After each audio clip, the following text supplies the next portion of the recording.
السلام عليكم ورحمة الله وبركاته، أهلا بكم. أتمنى أن تكونوا بخير وبصحة وسعادة وسلام إن شاء الله. في البداية ما تنساش الصلاة على النبي المختار صلى الله عليه وسلم.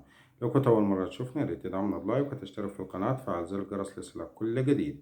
هنتعرف على موعد مباراة نادي شباب بلوزداد ونادي مولودية الجزائر القادمة في الجولة العشرين المؤجلة من ضمن منافسات الدوري الجزائري المحترفين 2022-2023 والتوقيت والقنوات الناقلة والترتيب.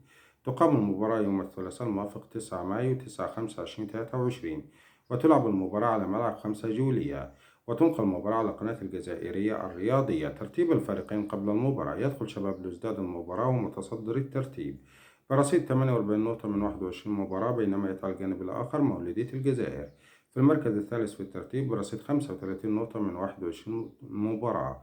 وتنطلق صافرة البداية في تمام الساعة 6 مساء بتوقيت الجزائر وتونس والمغرب، والسابعة بتوقيت السودان وليبيا، والثامنة بتوقيت العراق والسعودية الكويت البحرين وقطر والأردن لبنان وسوريا واليمن وفلسطين ومصر، والتاسعة مساء بتوقيت الإمارات وعمان.